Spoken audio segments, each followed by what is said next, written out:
মহামালিকের দরবারে কালিমাতুশ শুকর আদায় করি বলে আলহামদুলিল্লাহ। আরবি মাস আল্লাহ তাআলা শুরু করছেন মুহররম মাসের দ্বারা। মুহররম মাস শব্দের অর্থ হচ্ছে নিষেধ, অর্থাৎ সমস্ত গুনাহ থেকে, সমস্ত ঝগড়া ফাসাদ, কাটাকাটি, মারামারি, হানাহানি ইত্যাদি ইত্যাদি সমস্ত অন্যায় কাজ থেকে পরিত্রাণ থাকা, দূরে থাকার নাম হচ্ছে মুহররম। আল্লাহ তাআলা মুহররম মাসকে ইবাদতের মাধ্যমে সাজিয়েছেন। এভাবে আল্লাহ তাআলা দিনকেও সাজিয়েছেন ইবাদতের মাধ্যমে, আবার শেষ করেছে ইবাদতের মাধ্যমে। যেমন দিন শুরু করেছে আল্লাহ তাআলা ফজরের নামাজের মাধ্যমে। দিনের শুরু ইবাদত হচ্ছে ফজরের নামাজ। যে বান্দা এবং বান্দি ফজরের নামাজ দিয়ে শুরু ইবাদত করবেন, আল্লাহর নবী বলেছেন ওই বান্দার সারা দিনের জিম্মাদার আল্লাহ তাআলা নিজে নিয়ে নেন। সুবহানাল্লাহ। এভাবে আল্লাহ তাআলা রাত দিনকে শেষ করেছেন মাগরিবের নামাজের মাধ্যমে, অর্থাৎ রাত শুরু করেছেন।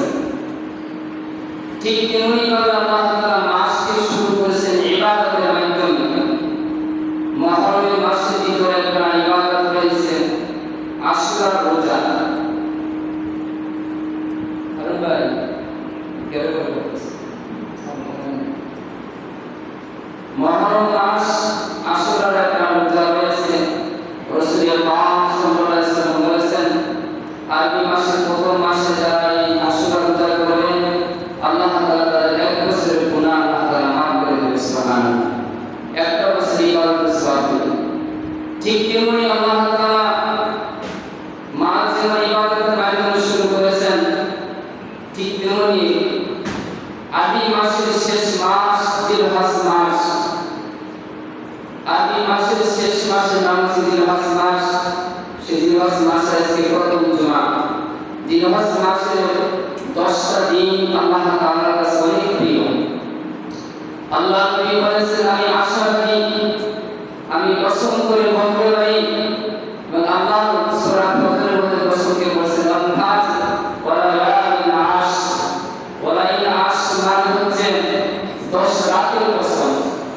মুফাসসিরগণ সে রাতকে বুঝাইছেন জিলহজ মাসের শেষের 10 দিন, শুরুর 10 দিন। জিলহজ মাসের শুরুর 10 দিনকে আল্লাহ তাআলা নিজে কসম খেয়েছেন। আবার কিছু মুফাসসিরগণ বলেছেন রমজান মাসের শেষের 10 দিনে কসম আল্লাহ তাআলা খেয়েছেন। তো এখানে ফজর ধারা ওয়াল ফাজ ওয়া লায়ালিন আশ, লাইল মানে রাত বোঝাচ্ছে। এই জিলহজ মাসের প্রথম 10 দিন রাত এবং দিন আল্লাহ নবী বলেছেন লাইলাতুল কদরের সমতুল্য এই 10টা দিন। সুবহানাল্লাহ। কিন্তু জিলহজ মাসের আজকে হচ্ছে প্রথম জুমা, এবং তারিখ হচ্ছে আজকে 4th তারিখ বা 4 নম্বর তারিখ। আমাদের দিকে 4টে দিন চলে যাচ্ছে, কিন্তু আমরা অনেকেই ইবাদতের দিকে আগ্রহ নাই। নামাজ চলে যাচ্ছে মাসের পর মাস, দিনের পর দিন, সপ্তাহের পর সপ্তাহ, সালের পর সাল নামাজের করতে না। জিলহজ মাসের 10টা দিন অনেক ইবাদতের পরিবার। আবার জিলহজ মাসের গুনাহ করলে অনেক গুনাহ হবে। এজন্য রাসূলুল্লাহ সাল্লাল্লাহু আলাইহি ওয়াসাল্লাম বলেছেন জিলহজ মাসে তোমরা গুরুত্ব দাও। জিলহজ মাস অনেক দামি মাস, কারণ এর মধ্যে অনেক ইবাদত রয়েছে। এর মধ্যে সবচেয়ে বড় ইবাদত হচ্ছে এই মাস হচ্ছে হজের মাস। বলেন সুবহানাল্লাহ। ইসলামের বেলা 5টি, এর মধ্যে একটা হচ্ছে হজ। এই হজটা ফরজ। এই হজটা জিলহজ মাসের 10 দিনের ভিতরে করতে হয়। সুবহানাল্লাহ। এবং জিলহজ মাসের আরেকটা গুরুত্বপূর্ণ ইবাদত হচ্ছে সুন্নাত আলাইকুম ইব্রাহিম আলাইহিস সালাতু ওয়াস সালামের সেই সুন্নাত হচ্ছে কুরবানি। এই কুরবানি আমাদের প্রত্যেক মুসলমানদের জন্য যাদের সামর্থ্য সম্পদ রয়েছে তাদের জন্য ওয়াজিব করে দিয়েছেন আল্লাহ তাআলা। কিন্তু এই কুরবানি অনেক ইতিহাস, গুরুত্বপূর্ণ ইতিহাস। জিলহজ মাসের প্রথম 10 দিনের মধ্যে একটা হলো হজ, এক নম্বর আমল, 2 নাম্বার আমল হচ্ছে কুরবানি করা। জিলহজ মাসের 10ম তারিখে ওই ব্যক্তির মতো ইবাদত করে কেউ হবে না যে কুরবানি দেয়। সুবহানাল্লাহ। তারপর জিলহজ মাসের 3 নাম্বার ইবাদত হচ্ছে, আমল হচ্ছে জিলহজ মাসের 2টি রোজা রয়েছে। জিলহজ মাসের 1ম তারিখ থেকে 9ম তারিখ পর্যন্ত অর্থাৎ ঈদের 8 দিন পর্যন্ত রোজা রয়েছে।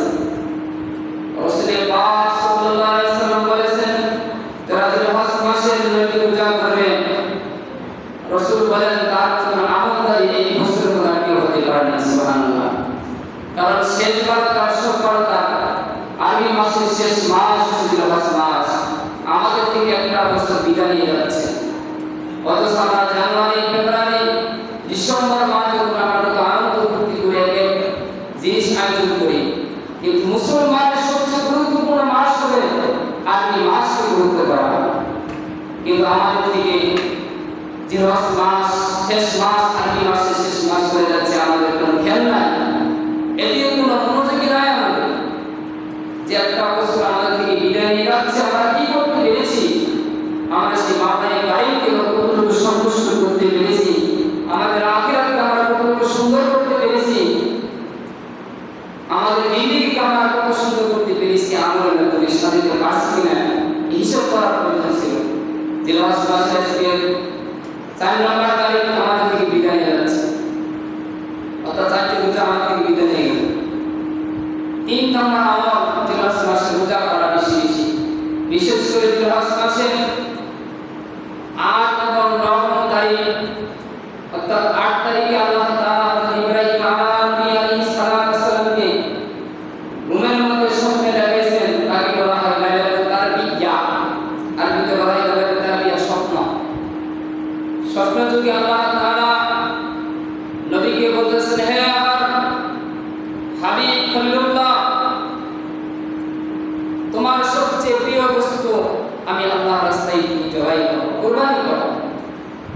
সেজন্য এই 8 তারিখে রাত এবং সেদিকে রোজা রাখা রাসূল বলেছেন, তাদের 1 বছরের সমতুল্য সওয়াব দেখা যাবে, 1 বছরের গুনাহ মাফ করতে হবে। আর 9 তারিখ আরাফার দিন, যেদিন আল্লাহ তাআলা আদম আলাইহিস নবী থেকে শুরু করে হাওয়া সহ অনেক পয়গম্বরদের আল্লাহ তাআলা ক্ষমা করে দিয়েছেন, এবং আমাদের নবী ইব্রাহিম আলাইহিস সালাম সেদিনকে আরাফার দিন আগুন থেকে আল্লাহ তাআলা বাঁচিয়েছেন। সুবহানাল্লাহ। রোজা করতে আগুন ফেলেছেন। সেজন্য 9 তারিখে রোজা হচ্ছে 2টি বছরের গুনাহ মাফ, 2টি বছরের একটানা ইবাদত করে 24 ঘন্টার সওয়াব হবে। জিলহজ মাসের রমজান ঈদের আগের দিন যে রোজা করলে আল্লাহ তাআলা 2টি বছরের গুনাহ আল্লাহ তাআলা ক্ষমা করে দিবেন। সুবহানাল্লাহ। তো 2টি বছর 24 ঘন্টা আমল করলে যে সওয়াব হবে, লাইলাতুল কদরের মধ্যে রাত জেগে সে সমগ্র সওয়াব আল্লাহ তাআলা ওই ব্যক্তি, ওই বান্দাদের উপর আল্লাহ তাআলা দিবেন। সুবহানাল্লাহ। এজন্য সে সামনে এত বড় সওয়াব অর্জনের দিন আমাদের সামনে আসে। ঈদের আগের দিন এবং তার আগের দিন 2টি রোজা আমরা অবশ্যই করবো, না জানা করতে পারবো, আমরা 2টি রোজা অবশ্যই করবো।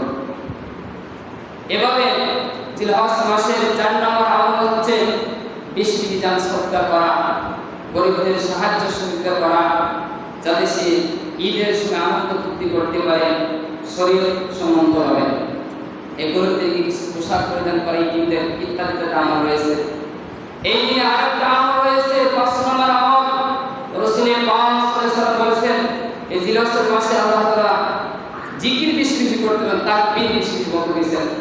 বিশেষ করে আমাদের এটা সবার জন্য ওয়াজিব, প্রত্যেক ফরজ নামাজে করে একবার তাকবীর, আল্লাহু আকবার, আল্লাহু আকবার, লা ইলাহা ইল্লাল্লাহ, আল্লাহু আকবার, আল্লাহু আকবার, ওয়া লিল্লাহিল হামদ। জিলহজ মাসের 9 তারিখে ফজর নামাজ থেকে তাকবীর শুরু হবে, 13 জিলহজ আসর পর্যন্ত থেকে তাকবীরটা চলবে। সুবহানাল্লাহ। এটা ওয়াজিব, প্রত্যেক পুরুষ এবং নারী যাদের উপর নামাজ ফরজ হয়েছে, মহিলাদেরও এই তাকবীর বলতে হবে প্রত্যেক নামাজের পর। 9 তারিখে ফজর থেকে শুরু হবে এই তাকবীর, আর জিলহজ মাসের 13 তারিখে আসরের সময় তাকবীর শেষ হবে। তাকবীর পড়া প্রত্যেক পুরুষ নামাজে একবার পড়া ওয়াজিব, যদি কেউ না করে গুনাহগার হবে ওয়াজিব। এই তাকবীর বিশেষ করে আল্লাহু আকবার, আল্লাহু আকবার, লা ইলাহা ইল্লাল্লাহ, আল্লাহু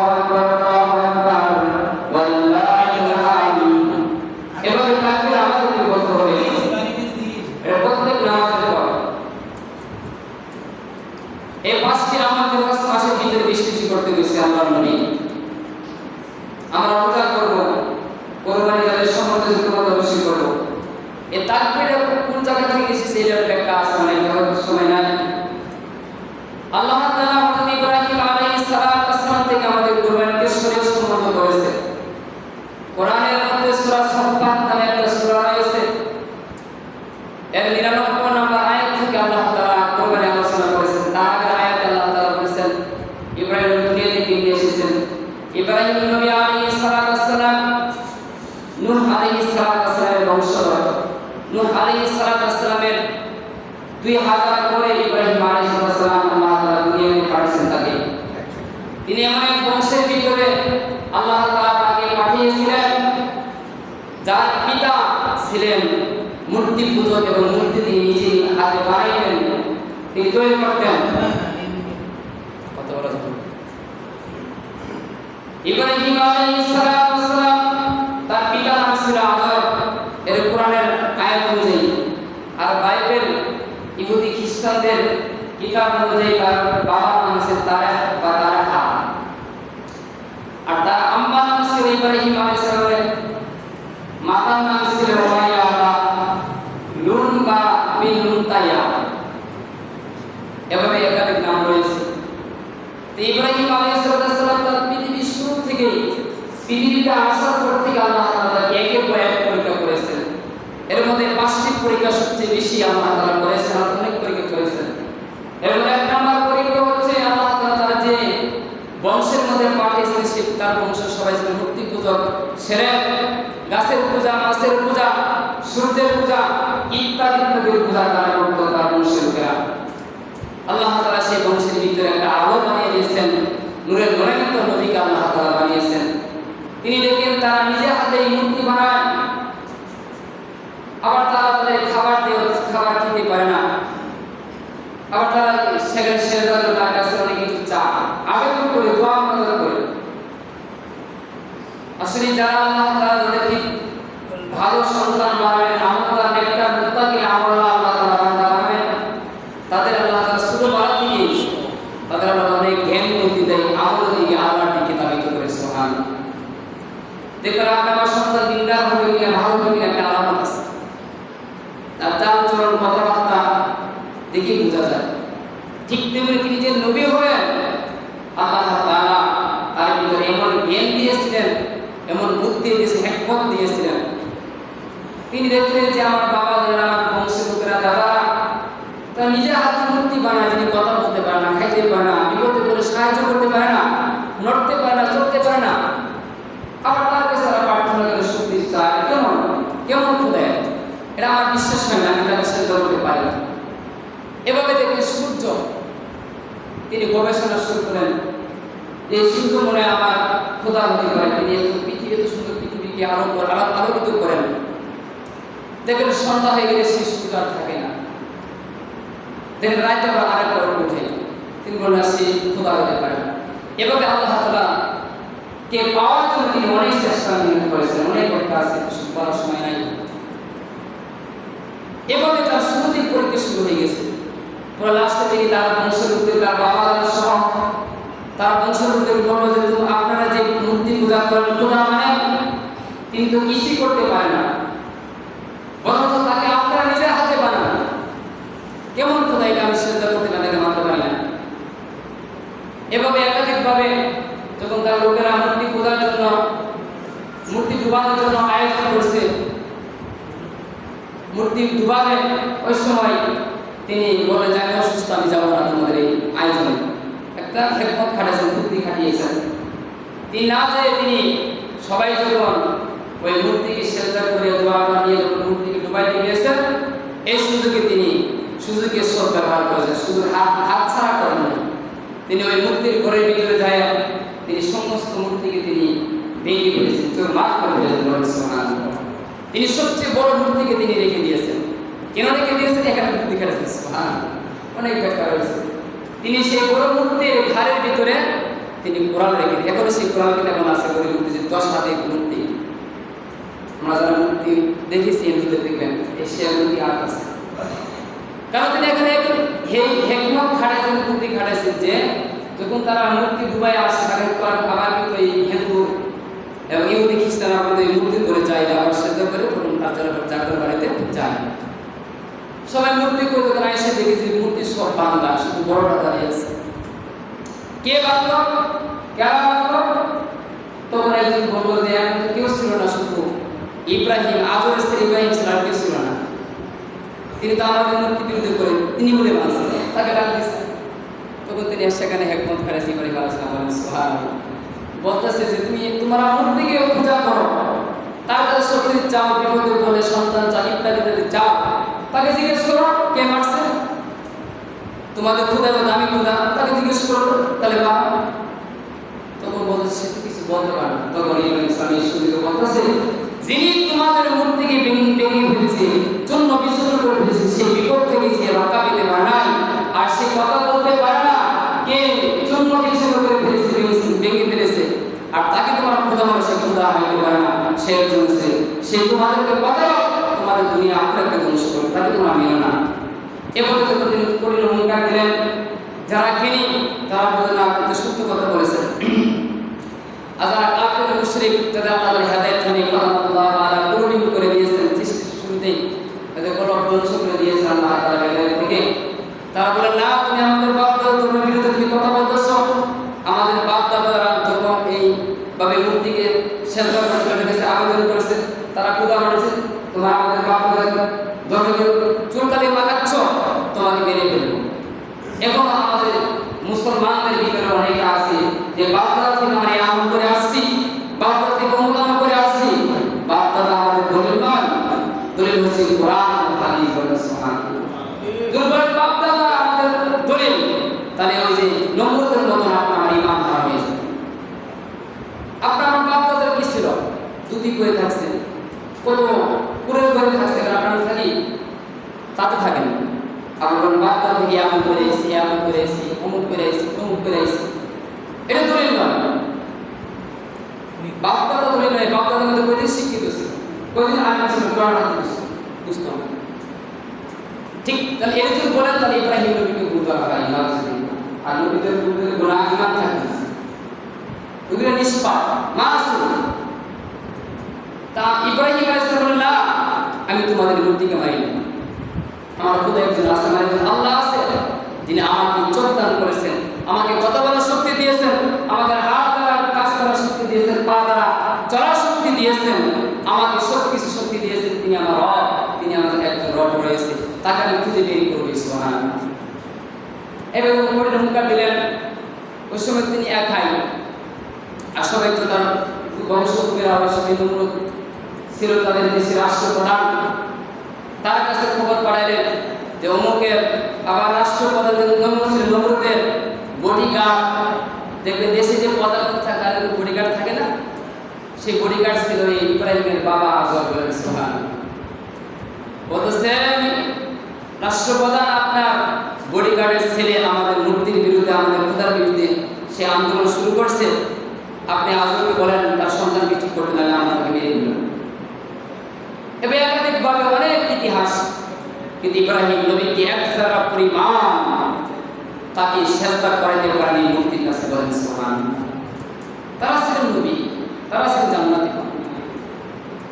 আর আপনি আমার কাছে পরীক্ষা করিনি, আমরা কিন্তু দুনিয়াতে আসার পরে প্রথম পরীক্ষা করেছেন আমার ওরা আজরের কাছে কি খবর গেছে, আজর তাকে অনেক মারধর করেছে, অনেক কিছু করেছে, বাড়ি থেকে তেজস্ক্ত করে দিয়েছে। এভাবে তিনি জন্মগ্রহণ করেছেন ইরাকে আবিল দেশে, সেখানে তাকে হিজরত করে ফিলিস্তিনে যেতে লাগছে। প্রথমে ফিলিস্তিনে আনার পরে সেখানে প্রথম কাবা তাকে আমরা বলা হয়, সেই কাবা কিন্তু ইব্রাহিম নবী আলাইহিস সালাম নির্মাণ করেছেন ইসমাইল সহ। সেখানে 17 মাস বা 16 মাস পর্যন্ত সেই কাবা, প্রথম কাবা ছিল আমাদের প্রত্যেক মুসলমানদের ফিলিস্তিন যে আকসা মসজিদ আনার পরে। যে অনেক বড় ইতিহাস, সেখানে তিনি চলে গেলেন, বাবা মা তাকে তেজস্ক্ত করে দিলেন। সেখান থেকে তিনি ধর্ম প্রচার শুরু করেন। যখন নমরুদ অসুরের দেশের প্রধান ছিল, তাকে নিয়ে বিশাল ইতিহাস বলতেছে, তাকে আগুনে ফেলল যে তুমি আমাদের মুক্তিকে না মানলে খোদা, আমাদের ধর্মবিরোধী তিনি দাওয়াত না করে তোমাকে আমরা মেরে দিই। এভাবে অনেক লাঠি জোগাড় করার পরে গর্ত দিয়ে ইব্রাহিম আলাইহিস সালাম সে আগুনে দিয়েছিলেন।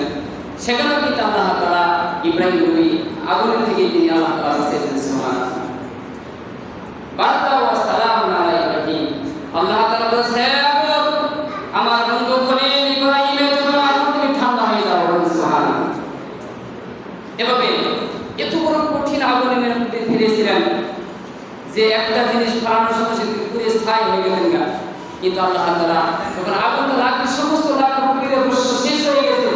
দেখেন ইব্রাহিম আলাইহিস সালাম তিনি এক পাশে দেখেন সুন্দরভাবে বসে রয়েছেন। সুবহানাল্লাহ। এজন্য যারা আল্লাহর জন্য হয়ে যায়, আল্লাহ তাআলা তার জন্য হয়ে যাবে। সুবহানাল্লাহ। যারা আল্লাহর জন্য পরিপূর্ণ ঈমান আনে, তাদের অনেক পরীক্ষা আসবে।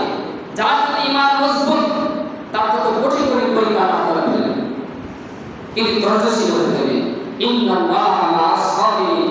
এবার প্রত্যেকটা নবী আল্লাহ তাআলা পরীক্ষা করেছেন। ইব্রাহিম নবীকে আল্লাহ তাআলা সবচেয়ে বেশি কঠিন কঠিন পরীক্ষা করেছেন। আগুনে ফেলছেন, তবুও আল্লাহকে ধরেন। এবং কি ফেরেশতা এসেছে, হে ইব্রাহিম তুমি আমাদের কাছে বলো, আমরা আগুনকে নিভিয়ে দিব। ফেরেশতারা তিনি বলছেন, না, যে আগুন সৃষ্টি করেছেন সে রবকে দেখে না, যে মালিক আমাকে সৃষ্টি করেছেন, যে মালিক আমাকে বড় বিপদ করে, সে রবকে আমাকে দেখে না, সে রব আমাকে বাঁচাবে। বলেন সুবহানাল্লাহ। আল্লাহ তাআলা খুশি হয়ে গেছে। এভাবে ঈমান আনতে হবে। আমাদের ঈমান না, ঈমান থাকলে নামাজ ছাড়তে পারতাম না, কুরবানি ছাড়তে পারতাম না।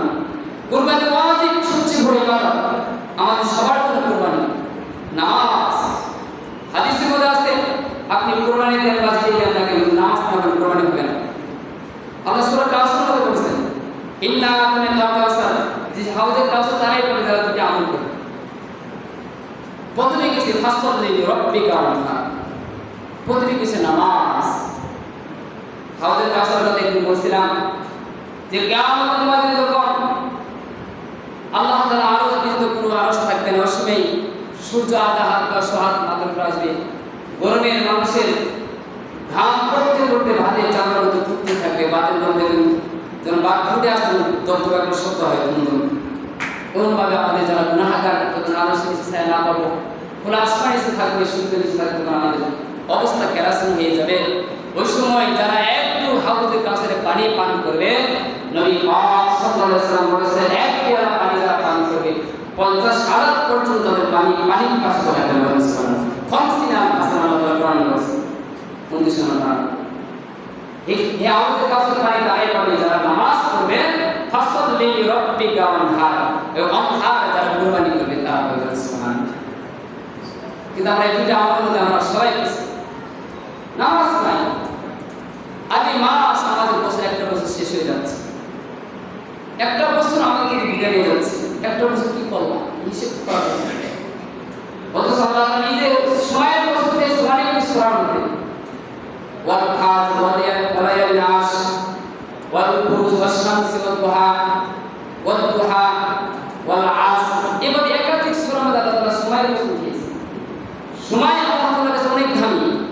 ঠিক তেমনি যারা সময়কে মূল্যায়ন করেছে, যে বান্দা এবং বান্দি, যে জাতি, যে গোষ্ঠী, যে পরিবার, আল্লাহ রাসূল বলেছেন সেই গোষ্ঠী, সে জাতি, সে ব্যক্তি, সে বান্দা বান্দি, আল্লাহ রাসূল সে দামি হয়ে গেছে। সুবহানাল্লাহ।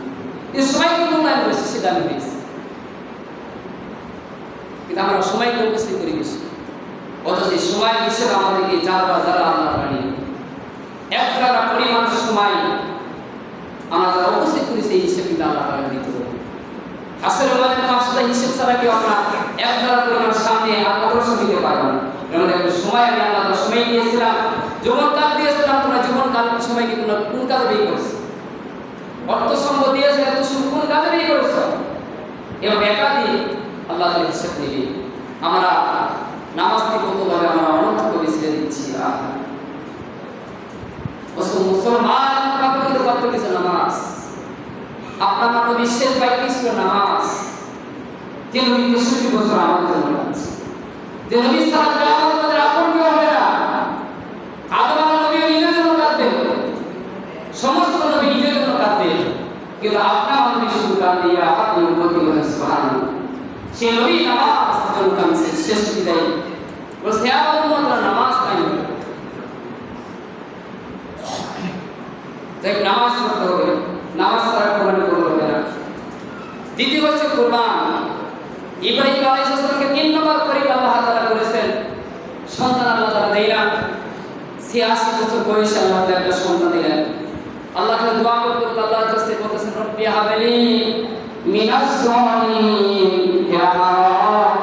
হে আমার প্রতিপালক আল্লাহ, আমাকে নবী হিসেবে আপনি পাঠিয়েছেন, আমার বংশের মধ্যে আমার পুত্রের মধ্যে একটা সন্তান আপনি দান করলেন না। আমি নবী যতদিন দুনিয়াতে জীবিত থাকবো আপনার কোরআন বা আপনার কিতাবের দাওয়াত চলবে, কিন্তু আমি বিদায় গেলে আমার নিঃসন্তান তখন ইসরায়েলের কাল বাড়ে নিশ্চয় নেমে যাবে, জাহিলিয়াত চলে আসবে। তখন আল্লাহ তাআলা 86 বছর বয়সে রব্বি হাবলি মিনাস সালিহিন, কিন্তু আল্লাহ আমাকে একটা সন্তান দেন, কিন্তু আমরা অনেকে সন্তান নেই, একটা সন্তান চাই। হওয়ার আগে আমরা ঠিকই করে ফেলি অমুক বানাবো, কিন্তু কোরআনের শিক্ষা দিয়ে আমাদের নিয়ত করি না, এজন্য সন্তান আমাদের বেআমল হয়, খারাপ হয়, বেয়াদব হয়ে গেছে। আমাদের সন্তানদের গর্ব হওয়ার সময় আমরা টিভি, সিনেমা, বিড়ি, সিগারেট, গাঁজা বেশি খাই, গুনাহগার বেশি, কিন্তু সন্তান নেকার গুনাহ। কিন্তু ইব্রাহিম নবী হওয়ার আগ থেকে আল্লাহর কাছে দোয়া করেন রব্বি হাবলি মিনাস সালিহিন। সূরা সাফফাতের 9 আয়াতে আল্লাহ বলেছেন এভাবে আল্লাহ আমাকে একটা সন্তান দেন। আল্লাহ আপনার কাছে কিছু চাই, একটা সন্তান চান, ইসলাম যাতে প্রচার হয়, তখন আল্লাহ তাআলা তার দোয়া এমন ভাবে কবুল করছেন যার মাধ্যমে ইব্রাহিম নবীর বংশ থেকে আল্লাহ তাআলা অনেক নবী আল্লাহ তাআলা দুনিয়াতে পাঠিয়েছেন, সুবহানাল্লাহ। এবং ইব্রাহিম আলাইহিস সালাম আমাদের বংশধরের নবী, আমাদের নবী সাইয়্যিদুল মুরসালিন, খাতামুন নবীয়্যিন, নবীদের সর্দার সাইয়্যিদুল মুরসালিন মুহাম্মদ রাসূলুল্লাহ সাল্লাল্লাহু আলাইহি ওয়াসাল্লাম। তখন আল্লাহ তাআলা ইসমাঈল নামে একটা সন্তান আল্লাহ তাআলা দিলেন।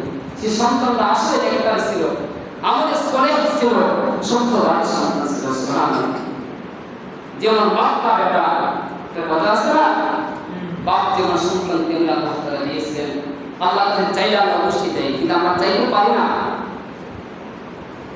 আমরা পাবো কেমন? আমাদের বেআমল, আমরা তো কি পরীক্ষা দিয়েছি? আমাদের আল্লাহ তাআলা ইব্রাহিম নবীকে কঠিন পরীক্ষা দিয়েছেন। 3 নম্বর আমল পরীক্ষায় সন্তান দেয় না, আল্লাহর কাছে কাঁদতে কাঁদতে আল্লাহ তাআলা একটা সন্তান দিয়ে 86 বছর বয়সে, আরেকটা একটা 83 বছর বয়সে। দেখেন এত বছর বয়সে একটা সন্তান পেয়েছে, সন্তানটা কত আদর সন্তান হতে পারে। আপনার 3 বছর পরে সন্তান হইলে আমরা পাগল হয়ে যাবে, হয় না কেন? কবিরা, ডাক্তার, পীর, হুজুর, খেজুর কুরবানের কাছে যায় একটা সন্তান পাওয়ার জন্য, তিনি কারোর কাছে যান। এখন আমাদের শিক্ষণীয় বিষয় হচ্ছে কোন ব্যক্তি সন্তান দিতে পারে না, কোন হুজুর না, কোন পীর না, কোন কবির আছে না, একমাত্র আল্লাহ। তিনি আমাদের ইব্রাহিম নবী থেকে আমাদের অনেক শিক্ষণীয় বিষয় আছে।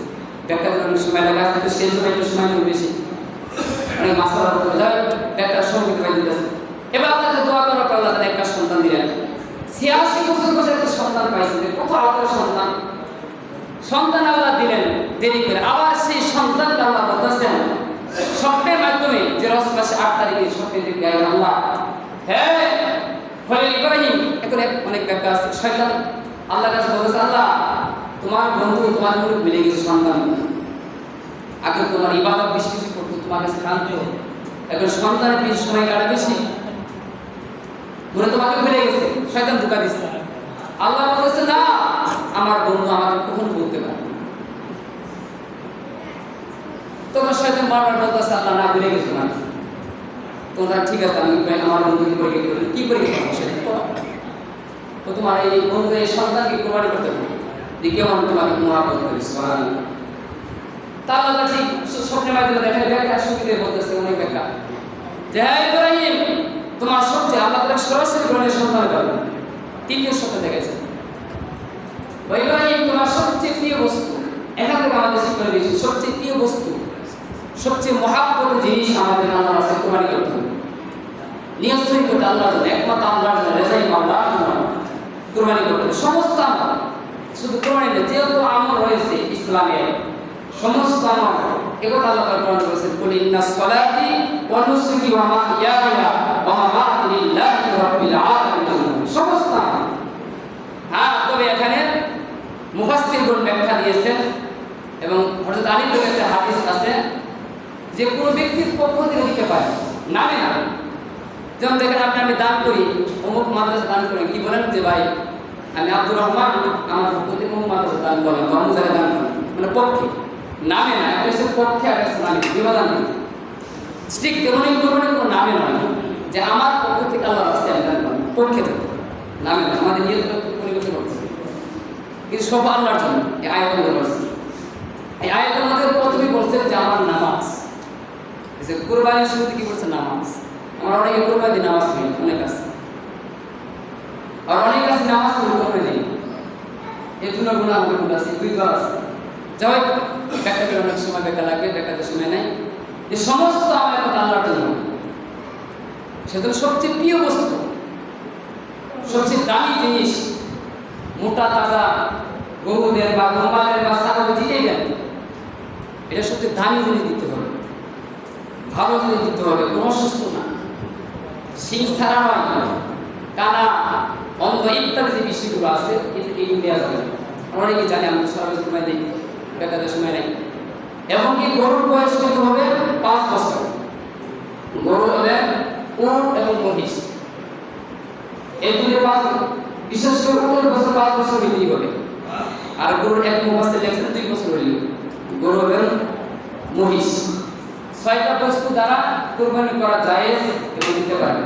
1 নম্বর হইছে উট, 2 নম্বর হইছে মহিষ, 3 নম্বর হইছে দুম্বা, 4 নম্বর তা ছাগল, ভেড়া। এই 6টা বস্তুর কুরবানি করা যাবে। ছাগল 1 বছর হইল, 1 বছর হইল। আর এবং ছাগল আছে 6 মাসের ভিতরে মোটা তাজা দেখা যায়, বড় দেখা যায়, 1 বছর এটা করা যাবে। তো গরুর বছর হতে হবে 2 বছর, আর উটের বছর হতে হবে 6 বছর, তার 5 বছর না, এটা ব্যাখ্যা আমাদের লেখা নেই। 2 বছর হইল, আর 2 বছর হইলে তো দাঁত বেশ করে অনেক না, এটা ব্যাখ্যা লেখা নেই। ব্যাখ্যা ছাড়া বলতে হবে না, ব্যাখ্যা আমাদের লেখা আছে উটের বয়স 5 বছর, গরুর বয়স মহিষের বয়স 2 বছর, ছাগল ভেড়া দুম্বা এই তিনটে বয়স 1 বছর বা 6 মাস 8 মাসের ভিতরে অনেকে ছাগল আছে, ওটা তো 1 বছর শুরু দেখা যায়, তারপর দিতে পারবে, সমস্যা নেই। এটা করতে হবে। এবং কি গরু যে কিনবেন, এই কেনার পরে এই গরুর সাথে দড়ি দেয় বা অনেক গাই গরুর কোনো দুধ থাকে, এগুলো আপনি আমি কি ব্যবহার করতে পারবেন। মানে আপনি আমার বাবা থেকে কেনার পর থেকে তাহলে তো কিনছেন, সব আল্লাহ আছে, এই দড়ি আপনি ব্যবহার করতে পারবেন না, এটা সরকার দিতে হবে। এবং ওই গরু কেনার পর আমরা অনেকে হাল চাষ করি, ইত্যাদি কাজ করি নাকি কিছু করা যায় না, কেনার পরে আলোচনা হয়ে গেছে, এটা আপনি কোনো বাদ নাই। কিন্তু আমরা অনেকে রশি ব্যবহার করি, অনেকে দুধ দোয়ায় খান, অনেকে হাল চাষ করি, অনেক আছে গ্রামে যারা করে, এভাবে করা যাবে না। এবং যারা উট এবং গরু এবং মহিষ এই 3টা বস্তু 7 জন ব্যক্তি পর্যন্ত ভাগে দিতে পারবে। আর 7 জনের নিয়োগ থাকবে, যারা 7 জনে দিবেন বাই থাকবেন 3টে শর্ত। 1 নম্বর হচ্ছে নিয়ত সই থাকবে, 7 জনে এক নিয়ত থাকবে, রেজাই মাল আল্লাহর জন্য। 2 নম্বর হচ্ছে হালাল টাকা দিন, এর মধ্যে একজনের টাকা দিলে হারাম টাকা হবে, তাহলে 7 জনের কুরবানি গেছে, নামে কোনো কাম হবে না। 3 নম্বর হচ্ছে আকীদা ঠিক থাকবে, আকীদা মানে আপনি আমার আকীদা একমাত্র আল্লাহ, আমাদের রব, আল্লাহর উপর ঈমান থাকবে। আকীদা মানে ঈমান। অনেকে আছে মূর্তি পূজা করে বা শিরক বেদাত, আল্লাহ তাআলাকে মানে না, নামাজকে অস্বীকার করে, কোরআনকে অস্বীকার করে, কোরআনের বিধান ইত্যাদি আছে না, যারা এগুলো আকীদা বিদ্বেষহীন যারা, তাদের সাথে কুরবানি দেওয়া হবে।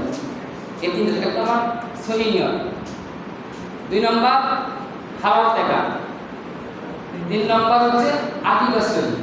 এই 3টে শর্ত থাকতে হবে কুরবানি করতে চাইলে। এবং 7 ভাগে যারা দিবেন, সবচেয়ে উত্তম হচ্ছে এক কুরবানি দেওয়া, এর মধ্যে বেদাত থাকে না, নিয়ত এক থাকে, বাদ কোনো সমস্যা হয় না, ইত্যাদিতে কোনো সমস্যা নাই। মানে এক গাছের এক ফল খাইতে মিষ্টি লাগে, মজার সাথে গ্রামে এক গাছের না, ওই জিনিসটা মজবুত হয়, তারপরে ফলটা মিষ্টি মিষ্টি হয়, কারণ এক গাছের একটা ফল হয়েছে, ওটা সার বিষয় বিশ্ব কিছু বেশি হয়, ভিটামিন বেশি হয় না। ঠিক তেমনি প্রত্যেকটা আমার একা করে সওয়াব আছে। ঠিক তেমনি কুরবানিটা শুধু উত্তম হচ্ছে একা করা। আমরা অনেক আছে গরিব বসে একা দিলে সম্ভব হয় না, এক সম্ভবের জন্য আল্লাহ তাআলা বলেছেন খাসি দুম্বা দো ভেড়া দো, তবে একা দিয়ে উঠলো 7 জন দিয়ে হাদিসে বলা আছে আমাদের জন্য আল্লাহ তাআলা সহজ করে দেওয়া, আমাদের নবীর দোয়া। এই 7 জনের মধ্যে আবার আকীদা দিতে পারবে, 7 জন দিয়ে করতে পারবে, আকীদা দাবি দিতে পারবে একবার। আর অনেক আছে এক বাঘের মধ্যে 2 বাঘ নেই, 2 বাঘ মিলে 1 বাঘ হবে না, জোর প্রতি এক ভাগ দিতে হবে 7 জনের দিকে। অনেক আছে 2 ভাগ মিলে 1 ভাগ, এমন হবে না, তাহলে একটা সমস্যা হবে মাসালার কাছে। যে 7 ভাগের যখন গুস্ত বন্টন করবেন 7 ভাগ 1 সমান। অনেক আছে এই মাথা নেন, অনেক আছে চামড়া নেন, অনেক আছে ঘুরে আগে নেন আলাদা, অনেক আছে পায়ের খুন নেন। এটা হবে মানে কুরবানি করে গুস্ত এক জায়গা পরিমাণ আপনি বেশি করতে পারবেন, 7 জন সমান দিতে হবে এবং পাল্লায় ওজন করে সমান সমান এক জায়গা পরিমাণ বেশি না, তার কিন্তু সমস্যা হবে। আমাদের কঠিন, আমাদের অনেক সমস্যা হয় একসাথে 7 জন 3 জন 5 জন দেন, অনেক আছে খুন নেন আলাদা চুরি করে নেয়, অনেক আছে দেখাই নেয় না। এজন্য 7 জন থাকবে, 1 নিয়ম থাকবে, 1 মিল থাকবে। এভাবে অনেক ইত্যাদি নিয়ম আছে মাসালা। তারপরে কুরবানি জবে করার অনেক নিয়ম আছে, যে আমরা অনেকে জবে করার পরে এখনো ভালোভাবে সে স্থির হয় নাই, নরসালা কমে দিব, তার মধ্যে মুসলিম শুরু করি তাহলে কিন্তু মাকরুহ হয়ে যাবে। অনেক হাদিস আছে, অনেক ইমাম কোন বলছে 4 ইমাম দেখে বলছে যে জায়েজ কথা সে বুঝতে পারে। এজন্য পরিপূর্ণ সে মারার পরে তারপরে সেই চামড়া খোলা কাটা। দেখেন আপনারা জীবিত মানুষের একটা কাটে যা কত ব্যথা করে, সে মৃত ব্যক্তিকে আমরা কি করি, এখন জীবন যায় না, পশ্চিমবঙ্গে চামড়া করি, সে অনেক কষ্ট করে, এজন্য আমরা কষ্ট করি। এভাবে অনেক মশলা রয়েছে। আরেকটা মশলা রয়েছে চামড়া, আমরা চামড়া খানা দিব, আমাদের একটা মাকস রয়েছে খানা দিব আমরা।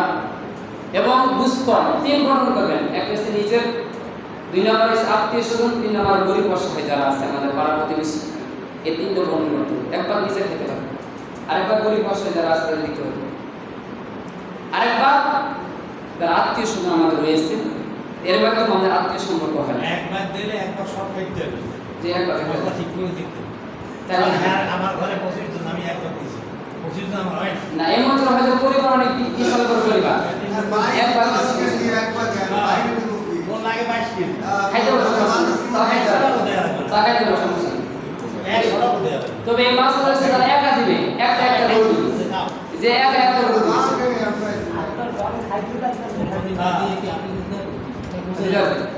আবার এটা আরেকটা মাছলা একজন বসে অনেক আছে একসাথে একটা না এটা এসে ঠিক